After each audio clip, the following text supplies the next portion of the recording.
জনকল্যাণ শিবিরে জমা দেওয়ার জন্য বার্ধক্য ভাতার যে ফর্মটা প্রকাশিত হয়েছে, তো এই ফর্মটা শুধুমাত্র যে জনকল্যাণ শিবিরেই জমা করতে হবে তা কিন্তু নয়। এই ফর্মটা প্রিন্ট আউট করে কিন্তু তোমরা ব্লকেও জমা করতে পারো। তো আজকের ভিডিওর মাধ্যমে সকলকে দেখিয়ে দেবো যে এই যে অফলাইন ফর্মটা রয়েছে এই ফর্মটা তোমরা ফিল আপ কীভাবে করবে। প্রথমেই দেখে নাও West Bengal government of West Bengal social welfare pension scheme. এখানে তোমরা দেখতে পাচ্ছ এই যে বক্সটা দেখতে পাচ্ছ, এই বক্সের মধ্যে যে আবেদনকারী সেই আবেদনকারীর একটা কালার পাসপোর্ট সাইজ ফটো চেটাতে হবে। এরপর তোমাদের এখানে অ্যাপ্লিকেশন নেম, এই অ্যাপ্লিকেশন নেমের জায়গায় ফার্স্ট নেমটা এখানে তোমরা টাইপ করে দেবে। যদি মিডিল নেম থাকে অবশ্যই এখান থেকে শুরু করবে, মিডিল নেমটা টাইপ করে দেবে এবং লাস্ট নেমটা এখানে টাইপ করে দেবে। তারপর তোমাদের জেন্ডার সিলেকশন করতে হবে, মেল ফিমেল আদার যে জেন্ডারটা সেই জেন্ডারটা অবশ্যই তোমরা সিলেকশন করে নেবে।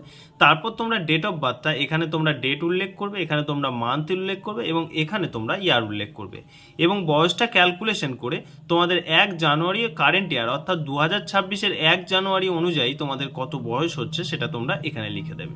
তারপর তোমরা বাবার নামটা এখান থেকে টাইপ করে দেবে, ফার্স্ট নেমটা এখান থেকে শুরু করবে, মিডিল নেম যদি থাকে অবশ্যই এখান থেকে শুরু করবে এবং লাস্ট নেম যদি থাকে এখান থেকে শুরু করবে।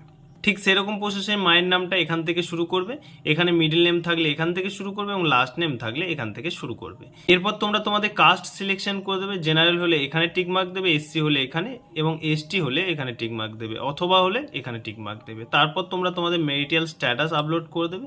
তারপর তোমরা মান্থলি ইনকাম, তোমাদের যে মান্থলি ইনকাম রয়েছে সেই মান্থলি ইনকামটা এখানে উল্লেখ করে দেবে। এরপর তোমরা আবেদনকারী যে রয়েছে তার আধার নাম্বারটা দেখে দেখে এখানে ফিল করে নেবে এবং এপিং নাম্বার অর্থাৎ ভোটার নাম্বারটা এখানে ফিল করে নেবে। তারপর তোমাদের দেখো state West Bengal selection already হয়েই থাকবে, লেখা অলরেডি হয়েই থাকবে। তারপর তোমাদের ডিস্ট্রিক্ট লিখতে হবে, এখানে ডিস্ট্রিক্টটা তোমরা এখান থেকে লিখে দেবে, পুলিশ স্টেশন এখানে লিখে দেবে এবং ব্লকটা তোমরা এই বক্সের মধ্যে লিখে নেবে। তারপর তোমরা নেক্সট পেজে চলে আসবে। নেক্সট পেজে দেখে নাও তোমাদের গ্রাম পঞ্চায়েত লিখতে হবে এখান থেকে, গ্রামের নাম লিখতে হবে এখান থেকে, এখানে হাউস নেম যদি থাকে অবশ্যই দেবে, না থাকলে দেওয়ার দরকার নেই, স্ট্রিট নেম থাকলে এখানে দেবে, না থাকলে দেওয়ার দরকার নেই, পোস্ট অফিসটা তোমরা এখান থেকে উল্লেখ করে দেবে এবং পিনকোডটা তোমরা এখানে উল্লেখ করে দেবে।